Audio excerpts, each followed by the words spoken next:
Island का most trusted showroom Saileela TVS, Bathubasti ATR road, near Lulu shopping mall. यहाँ मिलेगा टीवीएस का complete latest range, Jupiter 111, 125, Zest NTorq 125, 150, Raider, Apache 107, RTR 310 और RR 310। Electric segment में iQube electric with 100 to 190 kilometre range और Orbiter electric full stock में। 2 wheelers पर 5 साल warranty, best technical support, professional servicing और ओरिजिनल टीवीएस स्पेयर पार्ट्स हमेशा available. Commercial के लिए टीवीएस 3 व्हीलर ऑटो भी रेडी डिलीवरी में, easy EMI, low down payment और इंस्टेंट अप्रूवल भी मिलेगा। Contact 9932082229। Visit now Saileela TVS.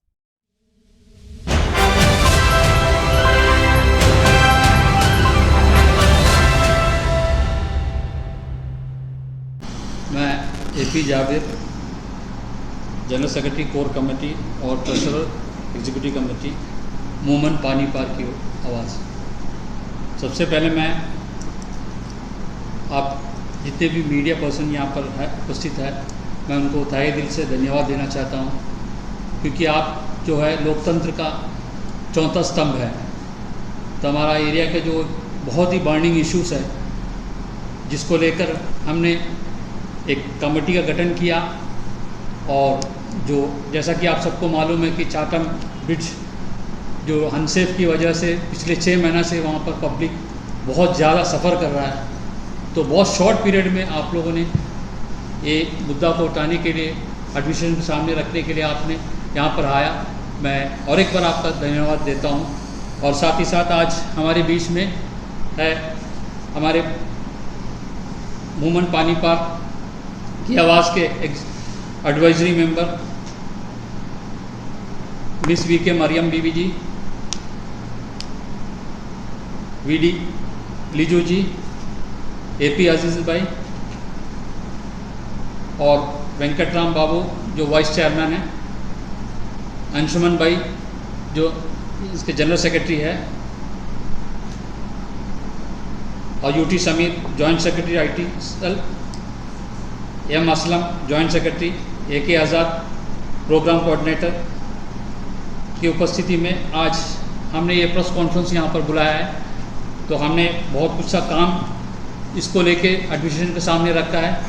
तो मैं हमारे स्पोक्स पर्सन अजीज भाई से। अल्मस ट्रेडिंग मोबाइल फोन और टैबलेट, लेटेस्ट आईफोन, ईयरबड्स और smart watch, professional camera, GoPro और इंस्टा 360, लैपटॉप, कंप्यूटर एक्सेसरीज और printer cartridge, PlayStation video games, speakers और smart TV, JBL speakers, authorised dealer, ANN island CCTV cameras, tempered glass और back covers, mobile accessories, camera accessories, laptop और computer accessories, सब कुछ एक ही जगह।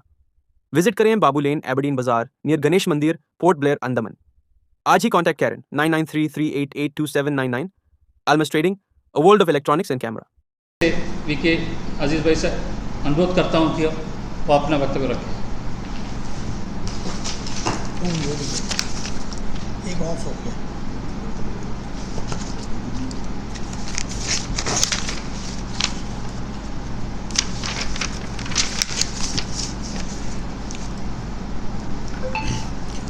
सभी को नमस्कार। आज मीडिया कर्मी यहाँ पर आए उसके लिए तहे दिल से धन्यवाद। अभी जाबिर भाई ने विस्तार से बताया, तो 2 लोग हमारे बीच आए हुए हैं नमूनागर और डंडस पॉइंट से। हमारा लोकेश भाई जो सोशल वर्कर है, और साजी भाई हमारा कमेटी में भी है। साजी भाई अभी आया, एक्चुअल में लेट हो गया, हमारा जाबिर भाई देखा नहीं और उसको बोलने के लिए भूल गया। और अभी आया हमारा सुंदरम भाई जो ऑर्गेनाइजिंग सेक्रेटरी हमारे मूवमेंट पानी पार की आवाज़ के। आज ये मूवमेंट पानी पार का जो प्रेस कॉन्फ्रेंस यहाँ पर हम लोग आज बुलाया है, ये सिर्फ और सिर्फ हम लोगों का 4 मुद्दा अभी जो है उसके ऊपर में बात करने के लिए यहाँ पर बुलाया गया है। सबसे पहला मुद्दा है चाटम जट्टी, जो ट्रायल करने के बाद भी अभी तक उसका जो है परिणाम सामने नहीं आया। हमें उम्मीद था कि 5 तारीख का पहले हमारा नया व्हीकल फ्री जट्टी जो है शुरुआत हो जाएगा। शुरुआत नहीं होने की वजह से आज ये प्रेस कॉन्फ्रेंस बुलाना पड़ा। आज बड़ा दुख का साथ कहना पड़ता है कि हमारा पानी पार के लोगों के साथ अंडमान निकोबार एडमिनिस्ट्रेशन नज़रअंदाज क्यों कर रहा है, ये हमें समझ में नहीं आ रहा। आज हम लोगों को सब लोग एकजुट होकर के यहाँ पर जो बैठे हैं, सभी पार्टी से बिलोंग करता होगा, लेकिन ये मूवमेंट पानी पार की आवाज़ बनाने का मेन उद्देश्य यही है कि हम लोगों का नज़रअंदाज। आज ये चादम जट्टी में जो बोर्ड बिड़ाया गया 2 तारीख को, 1 तारीख को हमको जो है सरकार सर ने रात को 8:50 में कॉल करके बताया कि कल सुबह 9 बजे आपका जो है ट्रायल होगा, आप लोग आइएगा। बड़ा खुशी हुआ, हमको रात भर नींद तक नहीं आया, खुश से एकदम खुशी हो गया। लेकिन उसके बाद जो ट्रायल होने के बाद पता चलता है कि अभी हमारा वेंकट राम बाबू जी ने कल पीएमबी का जो साहब से मिला, उनका कहना था कि सरकार साहब ने अभी तक कोई तरह का हमसे जो है लेटर में कोई तरह का बात नहीं करा। ये बड़ा दुख का बात है। हम लोगों को बेवकूफ़ बनाने के लिए, हम लोगों को सबको प्यारे के साथ में हमारा जितना मूवमेंट है और एकता मंच है जो भी है, हम लोगों को सबको बुला के डीसी साहब का चैम्बर में, एसडीएम का सामने में मीटिंग करता है, और उसके बाद में जो है 2 तारीख को ट्रायल करने के बाद में आज हो गया 8 तारीख, अभी तक का कोई तरह का वहाँ में काम देखने को नहीं मिला। इसका कारण क्या है? सरकार सर का जो काम करने का तरीका वो गलत है। चेयरमैन है, अब यहाँ से मैं बोल रहा हूँ, उसके लिए सरकार सर अपना दिल में लेने का नहीं है, ये हम लोगों का तकलीफ का बात है। और हम लोग शुरुआत किया था कि आज हम लोग जो है हम लोगों का काम हो गया। 2 तारीख को हम लोग भयंकर व्हाट्सएप में भयंकर चलाया कि हाँ हम लोग का काम हो गया, लेकिन बड़ा दुख का साथ कहना पड़ता है 1 हफ्ता हो गया, अभी तक कोई तरह का परिणाम ग्राउंड में देखने को नहीं मिला। तो इसीलिए हमारा मूवमेंट पानी पार का ये प्रेस कॉन्फ्रेंस को आप लोग नज़रअंदाज बिना करें, सीरियसली लेकर के आप लोग इस बात को आप लोग संज्ञान में लियो, और हम लोगों का जल्दी से जल्दी बोर्ड को चलाना पड़ेगा। नंबर 2, 16-19 नंबर बीच का बारे में जो अभी हम लोग 3 बजे जो है हमारा मूवमेंट पानी पार का जितना भी सदस्य यहाँ पर बैठे हैं, सभी जन जा कर के साथ में, यहाँ पर एक जन नहीं है, उनका नाम भी मैं लेना चाहूँगा, श्री विशाल जोली जी भी हमारे साथ में पीसीसीएफ के पास आए थे, कुछ काम की वजह से अभी पीसी में नहीं आ पाया, कोई बात नहीं, तो वो भी हमारे साथ थे। और पीसीसीएफ के सामने में हम लोगों ने बात रखा, मरियम मैडम, विशाल जोली जी, राम बाबू जी सब अपना बात को रखा, और हमें बड़ा खुशी के साथ कहना पड़ रहा है प्रेस कॉन्फ्रेंस के माध्यम से कि हम लोग का आश्वासन जो है हमारा पीसीसीएफ सामने सिर्फ लेटर देख करके एक ही बात पूछा कि सोल्यूशन बताइए कैसा होगा। उसके लिए मैं तहे दिल से हमारे मूवमेंट पानी पार की ओर से जो है पीसीसीएफ साहब को और पूरे टीम को धन्यवाद देता हूँ, जिन्होंने सीधा डायरेक्ट पूछा कि हम लेटर नहीं, हमें बताइए कि करना क्या है। तो हम लोग बोला कि हमारे एरिया में 19 नंबर एक बीच है जो हमारे बच्चों को थोड़ा जॉब देता है, हमारे ऑटो रिक्शा, दुकानदार भाई, सबका बिजनेस टॉप पड़ा हुआ है ये 19 नंबर बीच का वजह से। तो उसी टाइम जो है एक मिनट्स बनवाया, और उनका जो जूनियर था वहाँ पर उनको एकदम डायरेक्शन दिया कि डीएफओ विम्बलीगंज को जल्द से जल्द लेटर लिख के वहाँ का जो प्रधान पंचायत सेल्फ हेल्प ग्रुप जिसको भी बुला करके जिसको देना है उसको जल्दी से जल्दी उसको जो है वहाँ का जो कचरा उठाने का जो जिम्मेदारी दे करके पर पर्सन के ऊपर में कुछ चार्ज लगा करके जो है ओपन किया जाए। तो उसके लिए मैं मूवमेंट पानी पार के पूरे टीम की ओर से मैं धन्यवाद देता हूँ। नंबर 3,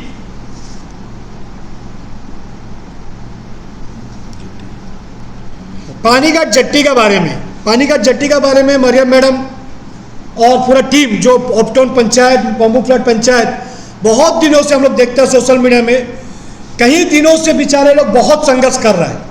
अब ये मुद्दा को इसमें लाना पड़ा, इसलिए ये भी हमारे पानी पार का आवाज़ है, इसीलिए मुद्दा को इसमें हम लोग लाना पड़ा। और पानीघाट का जट्टी आज जा कर के करीबन 2-2.5 साल आप सोच के देखिए, 2-2.5 साल में आज तक कुछ भी नहीं हुआ। ऑपटाउन जट्टी में बोट बिड़ाना शुरू हुआ, उसको भूल गया। तो मेरा ये मीडिया के माध्यम से रिक्वेस्ट करता हूँ एडमिनिस्ट्रेशन के कि ये बात को जो है अपना संज्ञान में लेकर के जल्द से जल्द इसके ऊपर क्या कार्रवाई हो सकता है आप लोग करें। नंबर 4 है ड्रग्स के बारे में। मैं अंशुमन भाई से कहूँगा कि ड्रग्स के बारे में आप बताएं।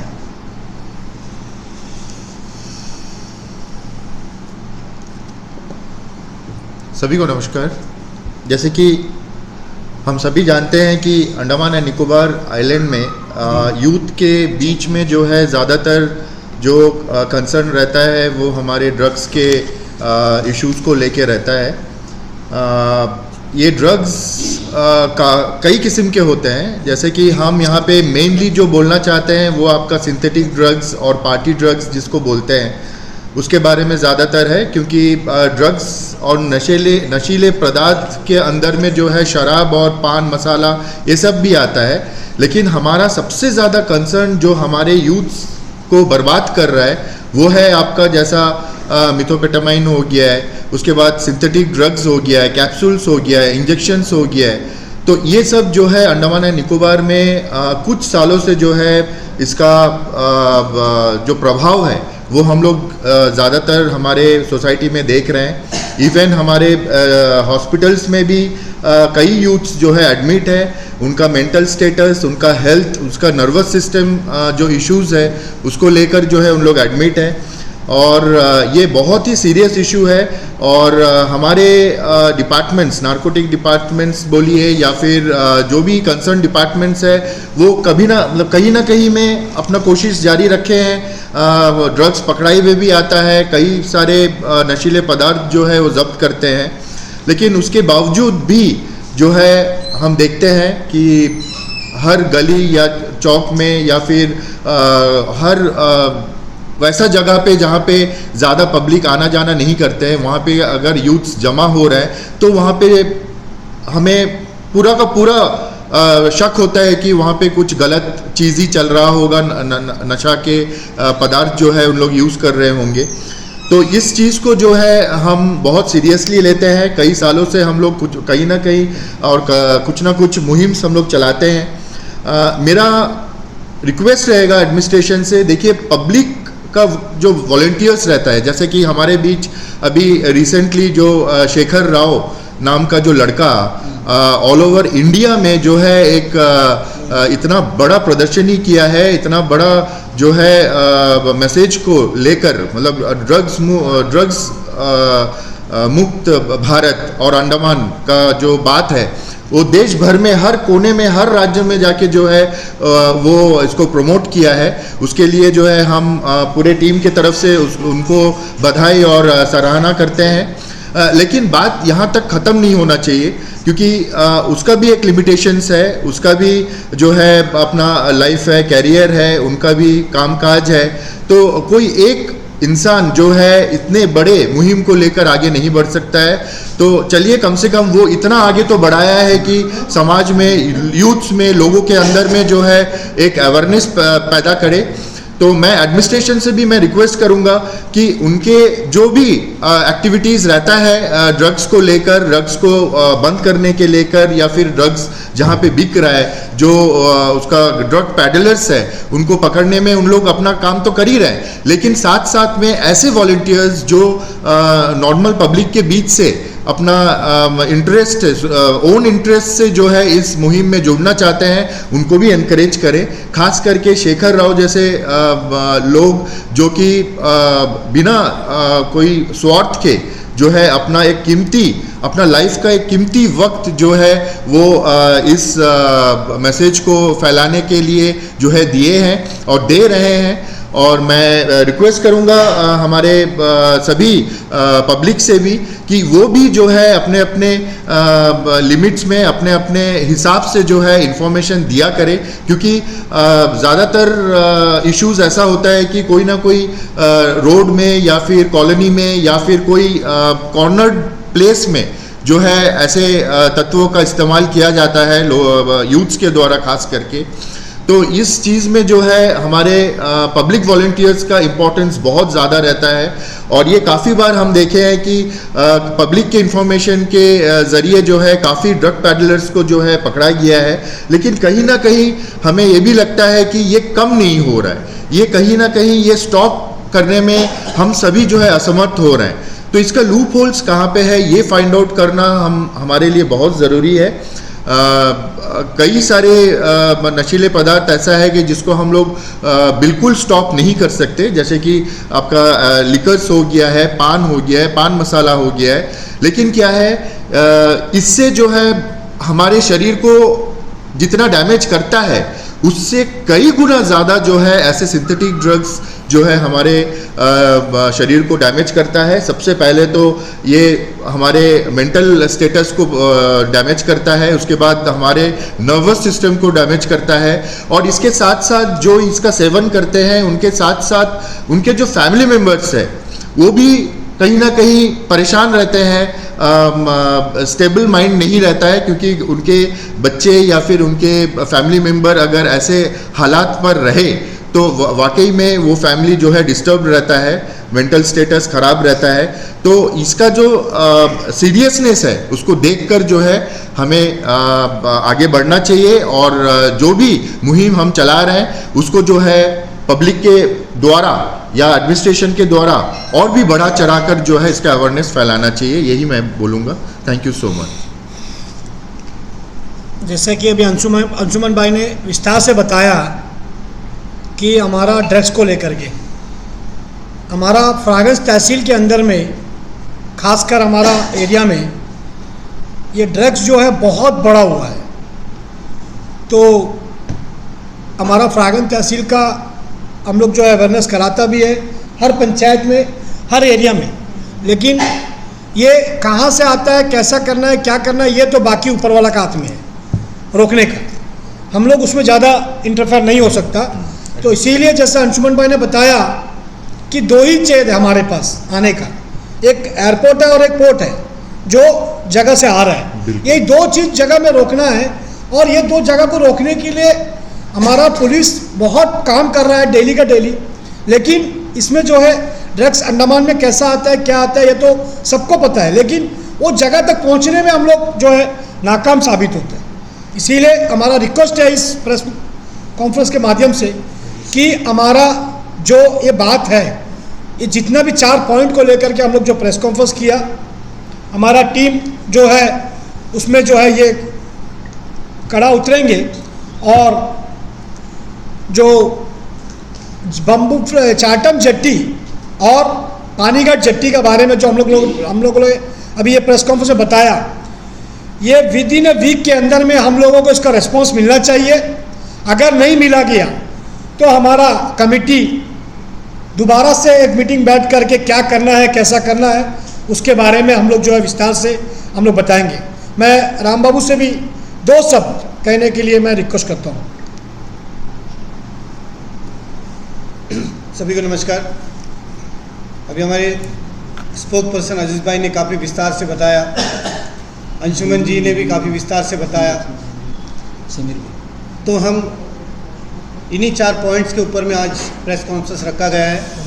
तो आपके माध्यम से पूरे द्वीप समूह में जो है एक मैसेज जाएगा, क्योंकि सभी जो है मिलजुल कर एक मुहिम छेड़ा है। जो जनता जो परेशान है उसका समस्या का समाधान दिलाने के लिए हम सब मिलके जो है आज आपके बीच में आए हैं, और हमें उम्मीद है कि अंडमान निकोबार एडमिनिस्ट्रेशन इसे सीरियसली लेगी, और जल्द से जल्द, जैसे हमारे स्पोक पर्सन जी ने कहा, 1 हफ्ते के अंदर में हमारा अंडमान निकोबार एडमिनिस्ट्रेशन खास करके DSS, जो कि हमारा चाटम का जो न्यू जेट्टी का जो स्टार्टिंग पॉइंट करना है, जो ऑलरेडी सक्सेसफुल उसका जो ट्रायल हुआ था, लेकिन कहीं ना कहीं PMB जो है, हमने कल जब मिला था तो उनसे बात हुआ तो PMB के द्वारा ये पता चला है कि डिप्टी डायरेक्टर के द्वारा कोई किस्म का मिनट्स ऑफ द मीटिंग उनको नहीं मिला, और दूसरा जो है जो भी उनको मटेरियल चाहिए उसका भी एक रिक्वेजिशन देना है। तो हम चाहेंगे कि DSS इसमें जो है डिपार्टमेंट के ऊपर में ऐसे जिम्मेदारी बन के काम करना चाहिए, ना कि और टाइम जो आगे बढ़ाते जाए। तो जैसे कि हमारे स्पोक्स पर्सन ने बताया, विद इन 1 वीक अगर इसके ऊपर में अगर अंडमान निकोबार एडमिनिस्ट्रेशन खास करके DSS एक्शन नहीं लेता है तो जल्द से जल्द जो है मूवमेंट पानी पार की ओर से एक बहुत बड़ा एजिटेशन इसके ऊपर होएगा। तो मैं अपनी बातों को विराम देता हूँ। जय हिंद। मैडम 2 बार क्लोज कर दीजिए बस आप बोल के। सभी को नमस्कार। जैसा कि आप लोग सभी को पता है कि हमें अभी कुछ देर पहले हम लोगों को क्या क्या पॉइंट्स में हम लोग यहाँ पे बैठे हैं और बातचीत कर रहे हैं, और इस मुद्दे पे अभी कुछ देर पहले हम लोग जो है सिर्फ सर से जो 16-19 बीच के बारे में मिले, और उससे पहले जो हमने चाटम जो इश्यू है उसके पहले कई बार चीफ सेक्रेटरी सर और DSS के ऑफिशियल्स के मिले, मुलाकात की है।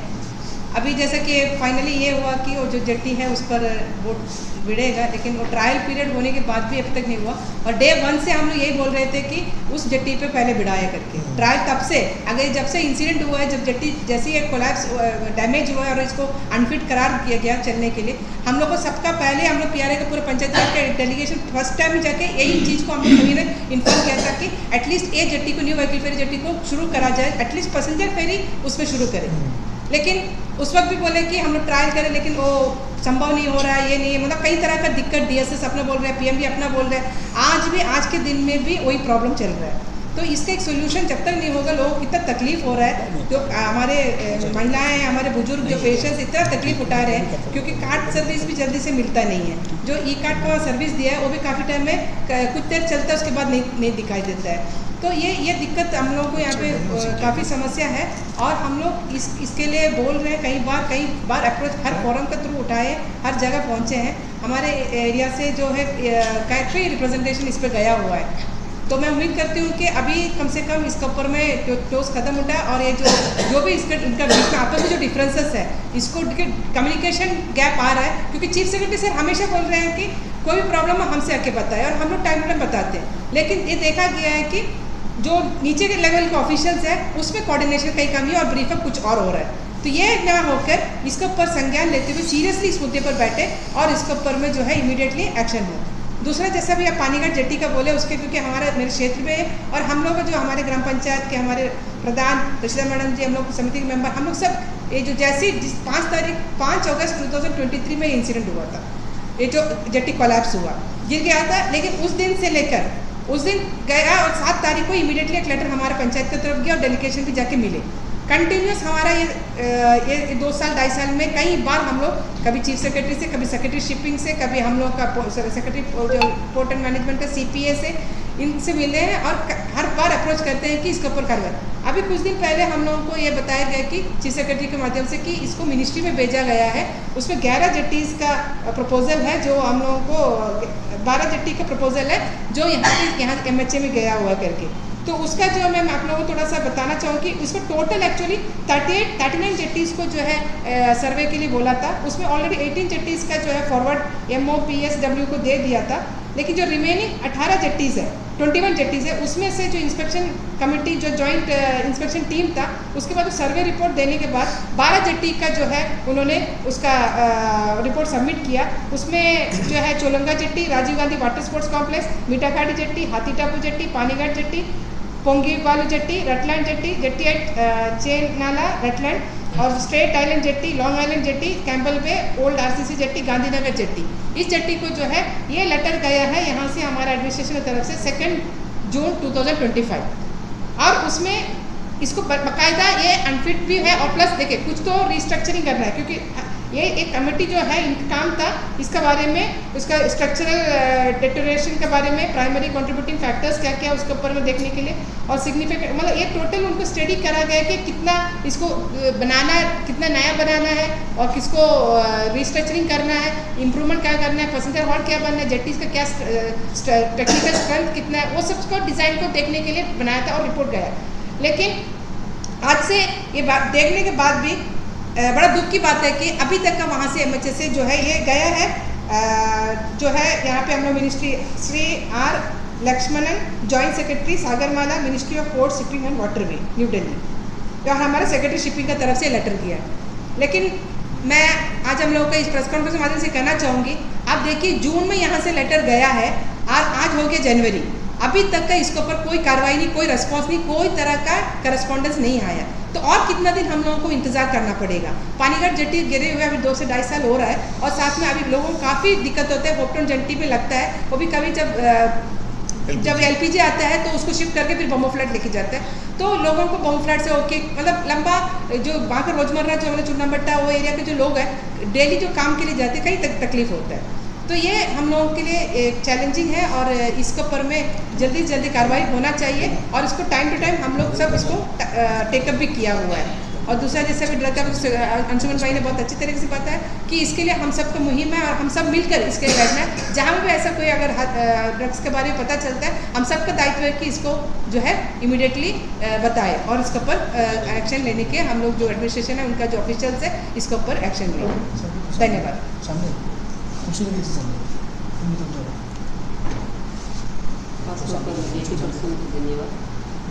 आप लोग सब यहाँ पे आए, क्योंकि आज हम लोग इतने लोग यहाँ पे जमा हुए हैं, जो भी मुद्दा भी हमारे भाइयों ने रखा, कोई मुद्दा नहीं है जो पब्लिक से जुड़ा हुआ नहीं। हम लोग इसीलिए जमा हुए हैं कि सब पब्लिक का अर्जेंटली वाला मुद्दा है। इसमें कोई मुद्दा ऐसा नहीं है कि किसी का बेनिफिट बचेगा, चाहे वो रोड का पानीगढ़ जेट्टी का होने दीजिए या शोलबे ब्रिज का होने दीजिए या नशा का होने दीजिए, ये सारे मुद्दे हम लोग पब्लिक से जुड़ा हुआ लगा, ये सारे चीज़ के लिए हम लोग लेटर राइटिंग किया है और उसमें अभी तक का कोई भी अच्छा एक हम लोग को एक जवाब नहीं मिला है। इस वजह से जो है हम लोग आज प्रेस कॉन्फ्रेंस करके आप लोगों के सामने ये बात कर रहा है और एडमिनिस्ट्रेशन से ये दरख्वास्त है और एक निवेदन है, समझ लीजिए कि जो नशा मुक्ति हो या पानीगढ़ जेट्टी का बात हो या शोलबे ब्रिज का हो, ये बहुत ही इम्पोर्टेंट एक मुद्दा है। क्योंकि पानीगढ़ जेट्टी में जैसा कि मरियम मैडम ने बताया, पानीगढ़ जेट्टी में जब से गिरा है, लोग वहाँ से लेकर के जितने भी लोग आ रहे हैं वो लोग प्राइवेट हैं, सब रोज़ वहाँ से पानी पार होकर के जाते हैं, कोई कपड़े दुकान में, कोई लॉज में, ज़्यादातर भी महिला ही रहते हैं। रात को 7 बजे 8 बजे जब LPG बंद हो जाता है तो फिर बम्बू प्लाट से लेके उधर एकदम नॉर्थ वे साइड में उन लोग अंधेरा में जाना पड़ता है। तो इस विषय को थोड़ा सा ध्यान दिया जाए, एक हम लोग का निवेदन है। और दूसरा बात, नशा से जुड़ा चीज़ है, जैसे कि अंशुमन भाई ने बताया, ये बहुत बड़ा एक जहर है, इसमें कोई दोहरा नहीं है कि नशा यहाँ से उत्पन्न होता वाला चीज़ नहीं है। हम लोग ये नहीं बोलते कि पुलिस अपना काम नहीं कर रही है, बहुत अच्छा ही काम करे, लेकिन और भी सख्ती, सामानों का जांच और भी सख्ती से होना चाहिए। और नशा से पीड़ित जितने भी लोग हैं, हमारे भाइयों को उसको वापस उनका पुनर्वास और इलाज में ऐसा कुछ प्रशासन को आगे आना चाहिए ताकि उनको वापस उनको लाना है जो भी ग्रस्त है। और आज तहे दिल से हम लोग PCA साहब का शुक्रिया अदा करेंगे क्योंकि हम लोग जिस मुद्दे में मिले थे, बहुत अच्छा एक हम लोग को एक आश्वासन भी दिया है और बहुत जल्दी ही इस पर हम लोग को विश्वास है कि ये जरूर शोलबे 19 का ये खोल दिया जाएगा और बाकी हम लोग जितना भी स्थानीय लोगों को उसमें फायदा होगा।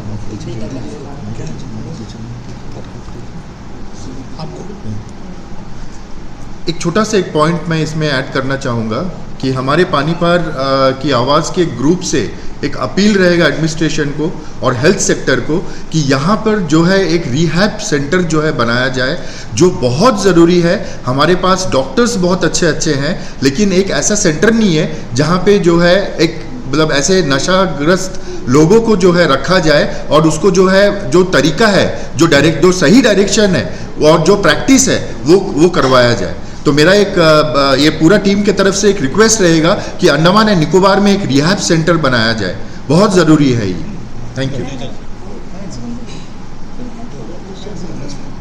प्रॉपर में नहीं है ना, प्रॉपर हमारा जो डंडोस्पन जेट्टी है जो अभी एक छोटा सा टेंडर हुआ था, पूरा डैमेज कंडीशन में तो उसको बनाया गया, मगर क्या है वहाँ पे जो सीढ़ी है, जो बोट उतरने का टाइम में जो फर्स्ट सीढ़ी पड़ता है, वहाँ में बिल्कुल काम नहीं हुआ और स्ट्रीट लाइट करीबन नहीं करके 1.5 से 2 महीना हो गया स्ट्रीट लाइट लगा के रखा है, और स्ट्रीट लाइट भी नहीं चल रहा है, जिससे बोट भिड़ाने के लिए भी असुविधा हो रहा है, पब्लिक को भी बहुत मुश्किल हो रहा है।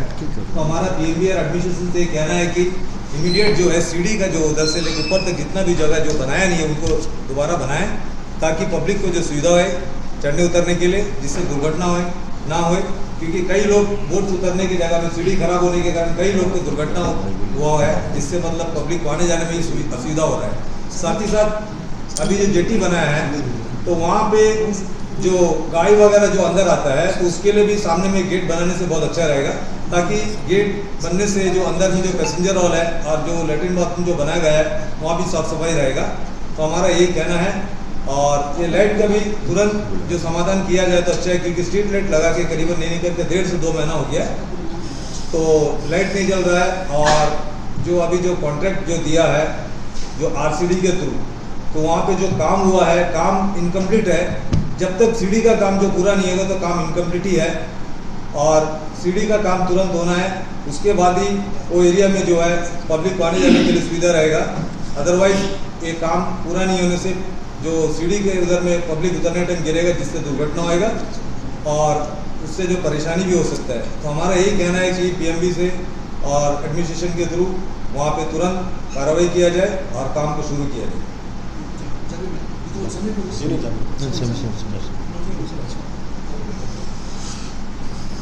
विषय जो है ये हमारा न्यू चातम जेट्टी, एक्चुअली इसमें देखा जाएगा तो पीएमबी और डीएसएस मिलके हमारा मजाक उड़ा रहे हैं। सच बात ये है क्योंकि इससे पहले मीटिंग्स वगैरह हम जो ग्राउंड लेवल से जो जो चीज़ कर सकते थे वो सब करके चले गए। लास्ट में एसडीएम सर ने कहा कि ठीक है कमेटी का गठन करेंगे, गठन करने के बाद वो रिपोर्ट जो है सबमिट करेगा, उसके बाद में जो एक्शन लिया जाएगा वो बहुत ही जल्द लेके जो है हमारा पानी पार के जितने भी जनता है उनको एक समाधान दिया जाएगा। बट इसमें यही हुआ है कि मीन्स दोनों ब्लेम कर रहे हैं एक दूसरे के ऊपर, यही चीज़ चल रहा है। एक्चुअली अब इसमें देखा जाएगा तो मेरे हिसाब से 3 दिन में ये चीज़ शुरू हो सकता है। सिर्फ और सिर्फ एक ही चीज़ करना है, कोई भी एक मिनिस्टर को बम्बू फ्लैट तक का ट्रैवल करने के लिए या तो कोई भी एक ये बना दीजिए, बम्बू फ्लैट तक जाके आने का एक क्या बोलते हैं मिनट्स बना दीजिए। 3 दिन के अंदर जो है काम हो जाएगा। ये क्यों मैं बोल रहा हूँ, क्योंकि अंडमान में यही चल रहा है, एग्जैक्ट चीज़ जो है ये चल रहा है। जनता के लिए जो है, जनता के लिए कोई काम नहीं करेंगे। एडमिनिस्ट्रेशन वैसा हाल बना चुका है हमारा अंडमान का। वंडूर का ही एग्जाम्पल आप देख लीजिए, क्योंकि वंडूर का रोड आपको पता है, वहाँ के जनता इतना बोल रहे थे, ट्रेवल्स वाले बोल रहे थे, लेकिन नहीं, जैसे मिनिस्टर आ रहे हैं पता चला, पता नहीं फंड कहाँ से आ गया, पता नहीं टेंडर कहाँ से हो गया, पता नहीं कैसे रोड बन गया, चमत्कार हो गया, राइट, एक रात में हो गया। लेकिन और हमारा जो जेन्युइन मुद्दा है, हमारे माँ बहन भाई बच्चे, स्कूल कॉलेज के बच्चे जो है पैदल चल के आ रहे हैं वहाँ से, लेकिन वो दर्द एडमिनिस्ट्रेशन को दिखाई नहीं दे रहे। तो मैं यही लास्ट ये कहना चाहता हूँ, कृपया करके ये प्रेस कॉन्फ्रेंस अगर सुन रहे होंगे तो पीएमबी और डीएसएस, जैसे कि हमारे अजीज़ भाई ने कहा है, 1 हफ्ता हम वेट करेंगे, उसके बाद जो भी डिसीजन लिया जाएगा उसका पूरा का पूरा जिम्मेदार डीएसएस और पीएमबी होगा। मैं अपना बात ख़त्म करता हूँ यहीं पे और जाबिर भाई से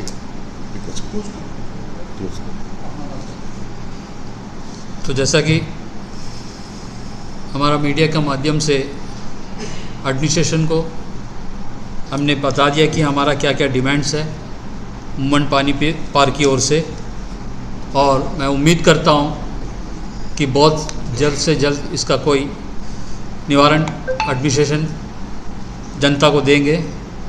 तो इन्हीं वक्तव्य के साथ और एक बार मीडिया पर्सन जो भी यहाँ पर उपस्थित है उनको धन्यवाद देते हुए आज का ये प्रेस कॉन्फ्रेंस यहीं पर समाप्त करता हूँ। जय हिंद, जय पानी पार।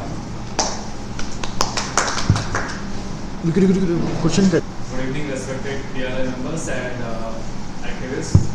मेरी आपसे सवाल ये है कि आपने जो अभी यहाँ पे जितने भी मुद्दे बर्निंग इश्यूज अपने एरिया को लेकर के, जाहिर सी बात है कि आपके वहाँ के जितने भी निवासी हैं सब परेशान होकर के आपके पास ही आए और आप यहाँ पे एकजुट होकर प्रेस कॉन्फ्रेंस किए। तो आज जो आप बोल रहे हैं कि एक हफ्ते तक आप देखोगे, तो उसके बाद नेक्स्ट आप क्या करने वाले हो? क्या फिर से आप सिर्फ प्रेस कॉन्फ्रेंस ही करोगे या फिर आप कुछ एक्शन लोगे या फिर आंदोलन की तरफ आपका इशारा होगा? क्या क्या आपका अगला स्टेप हो सकता है? आपका सवाल जुनून सवाल है और हम लोग इसका जवाब इसलिए आपको दे रहे हैं कि हम लोग अभी करीबन 6 से 7 महीना होने वाला है, सिर्फ हम लोग आश्वासन ही मिला है हम लोग आज तक। इसीलिए आज ये बात बोलने में मजबूर हुआ, ताकि लोग बोल रहे हैं कि 2 तारीख को जब वोट मिलाया था बहुत खुशी बनाई थी हम लोग, सब व्हाट्सएप में एकदम ताली बजा रहा था। तो मेरा बोलने का मतलब ये है कि 1 हफ्ता टाइम बहुत ज़्यादा दे दिया। आज का दिन में हमारे हिसाब से हमारा जो टीम यहाँ पर बैठे हुए हैं, ये टीम कोई मजाक टीम नहीं है। और मैं आपको बता दूँ, सारा पार्टी से मिलजुल करके हम लोगों ने ये टीम को बनाया है और हम लोग पब्लिक का परेशानी को देखते हुए ये बात जो है आज यहाँ पर बोलने के लिए हम लोग मजबूर हुए।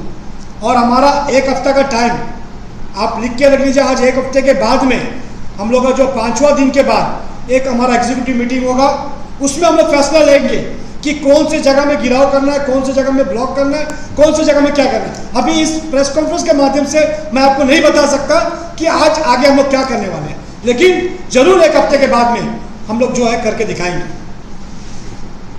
अंशुमन जी, मेरा आपसे एक सवाल रहेगा। जैसा कि आपने बताया, आपने जो ड्रग्स के ऊपर जो है काफ़ी अच्छी बात करी, जो सिंथेटिक ड्रग्स के बारे में जो आपने बताया, लेकिन अभी अगर हम वर्तमान में देखें तो सिंथेटिक ड्रग्स जो है बच्चों तक, जो युवा तक जो उतना ज़्यादा नहीं पहुंच पा रहा है। जो हमारे फार्मास्यूटिकल ड्रग्स जो है वो काफ़ी ज़्यादा पहुंच पा रहे हैं, जो काफ़ी ज़्यादा जो एक्सेसिबल है उनकी तरफ से, जो मेडिकल स्टोर्स वगैरह में मिल जाते हैं। इन पर आप क्या कहना चाहेंगे, क्योंकि काफ़ी सारे मेडिकल स्टोर्स ऐसे हैं जो इलीगली जो है फार्मास्यूटिकल ड्रग्स को जो है बेचते हैं, तो क्या इन पर रोक लगनी चाहिए? क्यों इन पर जो है प्रशासन को कड़ी निगरानी रखनी चाहिए? इसके बारे में आप क्या कहेंगे, थोड़ा बता दीजिए। जी बिल्कुल, यहाँ पे सोसाइटी में जितने भी आपका फार्मास्यूटिकल शॉप्स रहते हैं, ड्रग्स का शॉप्स रहते हैं, उनका एक डिपार्टमेंटल अथॉरिटी रहता है जो हर महीना हर पीरियोडिक टाइम पे जो है उनका ऑडिट करते हैं, उनका मॉनिटरिंग करते हैं। तो हमारे अंडमान एंड निकोबार आइलैंड में एक मॉनिटरिंग सिस्टम ऐसा होना चाहिए कि जितने भी आपका ड्रग्स का जो शॉप्स है, आपका जो फार्मास्यूटिकल ड्रग्स का जो शॉप है, उनका जो मॉनिटरिंग सिस्टम है वो सीरियसली करना चाहिए। और साथ साथ में देखिए, ये हमेशा से एक इतिहास भी गवाह रहा है कि जब तक हम खुद रिस्पॉन्सिबिलिटी नहीं लेंगे तब तक ऐसे मामलों में जो है सुधार नहीं हो सकेगा। तो मेरा ये रिक्वेस्ट भी रहेगा हर एक शॉपकीपर्स, जो भी आपका मेडिकल शॉप्स है, उनका ओनर से मेरा एक रिक्वेस्ट रहेगा, या उनके जो वर्कर्स काम करते हैं, खास करके वैसे लोग जो प्रेजेंट रहते हैं शॉप में, जो डायरेक्ट पब्लिक से जो है लेन देन करते हैं, दवाई लेते हैं, पैसे लेते हैं, ऐसे लोगों को जो है थोड़ा स्ट्रिक्ट मतलब इंस्ट्रक्शन दिया जाए कि जो बिना प्रिस्क्रिप्शन का जो दवाई देते हैं वो ना हो। और अगर कोई पब्लिकली भी अगर ऐसा पता चले कि हाँ भाई वो दुकान से जो है ऐसा ड्रग्स मिलता है या कुछ करता है, तो मेरा ख्याल से उनका लाइसेंस जो है रद्द कर देना चाहिए और उसके ऊपर क्रिमिनल एक्शंस और नारकोटिक्स डिपार्टमेंट से जो भी एक्शंस हो सके वो ले। जब तक एक दो के ऊपर नहीं लेंगे ये चीज़ स्टॉप नहीं होगा, और हम अपने यूथ्स को ऐसे गवा नहीं सकते। तो आपको क्या लगता है कि हमारे प्रशासन को और जो हमारे जो एडमिनिस्ट्रेशन है उनको मिलकर एक ऐसी सीक्रेट बॉडी कुछ बनानी चाहिए जिसमें कोई पब्लिक को रखे, जो इस तरह से जो मॉनिटर करे ऐसे शॉप्स को, ऐसे इलीगल ड्रग्स जो बेचते हैं उनको? बिल्कुल देखिए, यही तरीका होना चाहिए। लेकिन हमारे अंडमान एंड निकोबार के एडमिनिस्ट्रेशन पता नहीं ना खुद कुछ करने का सोचते हैं और ना जो कर रहे हैं उसको प्रोत्साहित करते हैं। तो ये एक डिफरेंसेस हम सालों साल देखते आए हैं, क्योंकि जो भी इश्यूज हम आज या पहले भी जो भी रेस किए हैं वो हमारा एक नॉर्मल जनरल पब्लिक बॉडीज भी रहता है जो एक्टिवली काम करता है। ये हम नहीं बोल रहे हैं कि एडमिनिस्ट्रेशन को एक इंडिपेंडेंट वे में ही उसको करना है, नहीं, आप हमारे जैसे लोगों का सहारा ले सकते हैं। हमारे जैसे कई लोग हैं यहाँ पे, जितने भी लोग बैठे हैं सब इंटरेस्टेड हैं ऐसे ऐसे मुद्दों पर जो है एडमिनिस्ट्रेशन का साथ दे, एडमिनिस्ट्रेशन का जो है जो भी स्टेप्स रहे उसमें वॉलंटियरली साथ दे। तो हम लोग तो रेडी है, ये तो मुहिम उनके तरफ से होना चाहिए। वरना हमारे जनरल पब्लिक जो काम कर रहे हैं वो बहुत अच्छा काम कर रहे हैं, बिना कोई एडमिनिस्ट्रेटिव सपोर्ट का जो वॉलंटियरली जो कर रहे हैं, उनके लिए हैट्स ऑफ देना चाहिए actually. Thank you. Anshuman ji, मेरा आपसे एक आखिरी सवाल है। आपने जो रिहैब सेंटर की मांग की है, आपने जो रिहैब सेंटर की मांग की है, जी हाँ, तो रिहैब सेंटर आपने किस हिसाब से सोच करके इसका मांग रखा है? कि आपको लगता है वाकई हर जगह पे, हर इलाके पे नशा का ये जो ड्रग अब्यूज है ये हद से ज़्यादा कंट्रोल के बाहर जा चुके हैं? जी बिल्कुल जा चुका है। मेरे पास नहीं करके 8-9 यूथ्स ऐसे हैं जिनके फैमिली मेंबर्स हमसे कांटेक्ट किए हैं। रात को 1 बजे 2 बजे जब उनके बच्चों को जो मतलब एक अनप्लेजेंट बिहेवियर्स जब दिखता है, जब टेंशन्स होता है, मतलब उन लोग ऐसे बिहेवियर रहता है कि नॉर्मल पब्लिक डर जाएगा उनको देख के। उनको हेलुसिनेशंस होने लगता है, अकेले बकने लगते हैं, ठीक है ना। तो ऐसे सिम्टम्स, ऐसे पेशेंट्स, ऐसे यूथ्स के साथ हम मिले हैं, हम देखे हैं। इवन यहाँ पे जो जीवी पंत हॉस्पिटल है वहाँ पे आप मेंटल ब्लॉक में जो है जो साइकेट्रिक जो डॉक्टर्स है उनके साथ में आप बात करोगे तो उन लोग भी परेशान रहते हैं कि हमारे पास ऐसे यूथ्स आते हैं जो ऐसे डेंजरस ड्रग्स का सेवन करते हैं, कभी ओवरडोज कर लेते हैं, तो उनको पता नहीं रहता है कि ये क्या है, इसका मतलब नतीजा क्या होगा उनके लाइफ में और उनके फैमिली में क्या असर पड़ेगा। ये सब एक रिहैब सेंटर में ही सिखाया जाता है। रिहैब सेंटर हम नहीं बोल रहे हैं कि हर एक एरिया में होना चाहिए। जैसे कि बेंगलोर में हम खुद जाके देखे हैं, बेंगलोर में 3 रिहैब सेंटर्स ऐसा है जिसमें बाकायदा फैमिली से मिलने नहीं दिया जाएगा, उनको कई महीनों तक जो है एक ऐसा लाइफस्टाइल दिया जाएगा, ऐसा डिसिप्लिन में रखा जाएगा कि उन लोग जब बाहर आएंगे उनसे यूथ सीख सकते हैं कि भैया ये प्रॉब्लम होता है, ऐसे इसका सॉल्यूशन होता है। हमारा लाइफस्टाइल में या हमारे बिहेवियर्स में ऐसा होना चाहिए कि हम नशे की तरफ ना जाएं। नशा को छोड़ने के लिए कई ऐसे और भी एडिक्शंस है, गुड एडिक्शंस है जिसका वो मतलब प्रैक्टिस कर सकते हैं। जैसे मेडिटेशन हो गया है, आपका जिसका जो टैलेंट है, म्यूजिक हो गया है, सिंगिंग हो गया है, ऐसा बहुत सारा है, जिम हो गया है, हेल्थ रिलेटेड ऐसा बहुत सारा सेंटर्स है जहाँ पे जाके जो है इन लोग अपना जो है एक प्रॉपर डायरेक्शन में अपने आप को लेके जा सकते हैं। तो रिहैब सेंटर एक होना बहुत ज़रूरी है और वो डेडिकेटेड रिहैब सेंटर हो, ताकि एक छोटा सा आइलैंड है और यहाँ पे इतने मात्रा में अगर ऐसे नशीले पदार्थ मिलेंगे तो आप सोच सकते हैं अगले 20 साल 25 साल या ले लीजिए 50 साल में आने वाले जनरेशन्स का हालत क्या रहेगा। ये बहुत ही डेंजरस फ्यूचर होने वाला है हमारे आइलैंड फ्यूचर मतलब यूथ्स के लिए। तो ये मेरा रिक्वेस्ट रहेगा। और जैसे कि हम लोग ऑलरेडी जो है मूवमेंट पानी पार की आवाज़ की तरफ से जो है एसपी को भी हम लोग एक लेटर लिखे हैं कि यहाँ पे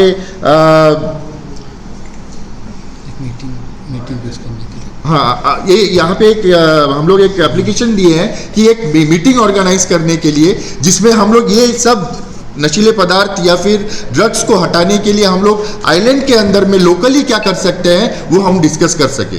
तो ये हमारे तरफ से हमेशा से एक पहल रहा है एडमिनिस्ट्रेशन के सामने कि हम लोग रेडी है, आप कब रेडी होंगे। तो ये चीज़ को लेकर जो है सोचना चाहिए, आगे बढ़ाना चाहिए और हमारे जैसे लोग तो हमेशा रेडी है। अंजुमन जी, आज आपने जो है रिहैब की बात की, लेकिन इससे पहले भी जो है कई बार कई संगठनों ने जो है रिहैब सेंटर्स के बारे में जो है कहा था, लेकिन अब तक जो है एडमिनिस्ट्रेशन इतने सारे युवाओं की जान जाने के, इतने सारे युवाओं को बर्बाद होता देखकर भी क्यों अब तक जो है एडमिनिस्ट्रेशन चुप बैठा है इन चीज़ों को लेकर? क्योंकि कहीं ना कहीं जो है ड्रग्स को कंट्रोल कहीं ना कहीं से कर नहीं पा रहे हैं, ठीक तरह से ड्रग्स कंट्रोल नहीं कर पा रहे हैं। अब भी जो ड्रग्स कई जगह पर जो बिक रहा है पेट्रोल्स की तरफ से, वो 1-2 पेट्रोल्स को पकड़ते हैं जो बहुत कम अमाउंट में, जो नॉर्मल अमाउंट में जिनके पास मिलता है उनको पकड़ते हैं, लेकिन वो जो है युवा जो इसमें फंस चुके हैं उनको निकालने के लिए अब तक जो है इतने सारे संगठनों की तरफ से जो आवाज़ उठाई जा रही है, उनकी आवाज़ों को सुनकर भी अब तक जो है रिहैब सेंटर क्यों नहीं बना रहे? क्योंकि हमारे पास बहुत सारे ऐसे डॉक्टर्स हैं, बहुत सारे काबिल डॉक्टर्स हैं जो इन सभी चीज़ों में एक्सपर्ट है, लेकिन चाहे तो जीबीपंत हॉस्पिटल में जो है एक सेंटर को जो है रिहैब सेंटर की तरफ बना सकते हैं, लेकिन अब तक जो है क्यों ये सब चीज़ों पर काम नहीं किया जा रहा? देखिए, हम आइलैंडर्स का बदकिस्मती यही है कि हमारे पास ऐसे एडमिनिस्ट्रेटिव ऑफिसर्स हैं जिनको कोई लेना देना रहता ही नहीं है हमारे आइलैंडर्स के लाइफ को लेके, उनके कंफर्टेबिलिटी को लेके, उनके हेल्थ को लेके, उनके लाइफस्टाइल को लेके। ये हमारा बदकिस्मती है। आप सिर्फ ड्रग्स के मामले में अगर पूछ रहे हैं तो ये उनका सबसे बड़ा मुहिम होना चाहिए, क्योंकि छोटा सा जगह है, यहाँ पे कोई भी गुड रीज़न के लिए कोई भी मुहिम चलाना बहुत ईजी रहता है। लेकिन हम क्या बोले, ये एक्चुअली ये सब क्वेश्चंस मैं आप सबको भी रिक्वेस्ट करूंगा, आप जितने भी मीडिया पर्सन्स यहाँ पे आए हैं, आपका काम बहुत स्ट्रांग रहता है, बहुत अच्छा रहता है, और ये बिलीव करिए आपका माध्यम से ऐसा कई सारे मुद्दों का जो है सॉल्यूशन भी निकला है। तो मैं आपके ऊपर भरोसा करके एक रिक्वेस्ट करूंगा कि आपका एसोसिएशन या आपके एक जो एसोसिएशन है, जो जितने भी मीडिया पर्सन्स है, सब एडमिनिस्ट्रेटिव ऑफिसर्स के सामने जाके डायरेक्ट ये सब क्वेश्चन पूछे। अगर उन लोग अलाउ नहीं कर रहे हैं तो भी आप लोग जबरदस्ती एक हंगामा करें ताकि उन लोग आंसरेबल रहे। आपका क्वेश्चंस, हमारा क्वेश्चंस का आंसर देने का एक टाइम दे उन लोग। ऐसा छुप के अलग अलग रह के या फिर नेग्लेक्ट करके जो है ऐसा सिस्टम को ठीक नहीं किया जा सकता है कहीं पर। तो मैं रिक्वेस्ट करूंगा आपसे भी कि एडमिनिस्ट्रेटिव ऑफिसर से भी ये डायरेक्ट क्वेश्चन किया जाए। क्योंकि हम देखते हैं कि डीसी ऑफिस की तरफ से भी जब अवेयरनेस कैंप कराया जाता है तो उस टाइम में भी वहाँ पर एक जो उनका एक अलग चैम्बर है जो नशा मुक्ति गेट की तरफ। जी हाँ, बिल्कुल बिल्कुल। लेकिन वो तो किसी तरह से खाली सिर्फ जो है अवेयरनेस प्रोग्राम वगैरह कराता है, लेकिन वो जो है किसी तरह से किसी की हेल्प नहीं करता। देखिए, 2 किस्म का काम होता है। एक है ग्राउंड लेवल में उतर के जो है उसको सॉल्यूशन करके इम्प्लीमेंट करके सॉल्व करने के लिए, और एक काम होता है ओनली पेपर वर्क, रिपोर्ट में अपना काम कर रहे हैं, डिपार्टमेंट ऐसा कर रहा है वैसा करके एक रिपोर्ट जमा करने के लिए। तो हमारे आइलैंड में मेरे ख्याल से एडमिनिस्ट्रेटिव टीम जो है, जो ऑफिसर्स है, उनका सोच ऐसी है कि अगर कोई रिक्वेस्ट या ऑर्डर सेंट्रल से आता है या फिर कोई ऐसा काम उनको करना पड़ता है तो वो ऑन पेपर में ही रहे, उनको इम्प्लीमेंट करके उनको सॉल्यूशन जो ग्राउंड लेवल में होना चाहिए वो देने के वजह वो नहीं देने के जो भी कारण है वो उन लोग करते हैं। तो अल्टीमेटली जो है मैं रिक्वेस्ट करूंगा कि एडमिनिस्ट्रेटिव ऑफिसर्स इसको लेके जो है सीरियसली सोचे।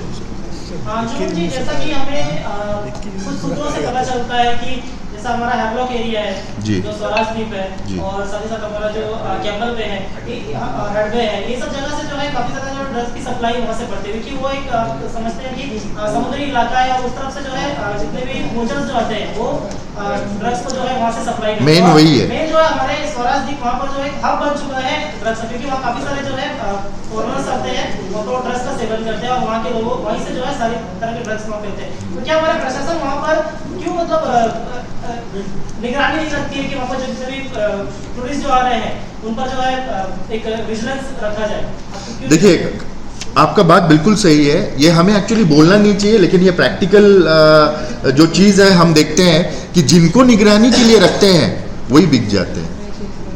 हमारा छोटा सा आइलैंड को खूबसूरत और सेफ बनाने के लिए जिनको रखा जाता है, कहीं ना कहीं उनमें से कोई ना कोई गद्दार निकलता है, उन्हीं लोग बिक जाते हैं। तो प्रॉब्लम वहीं से शुरू होता है और हम झेलते हैं। Thank you so much.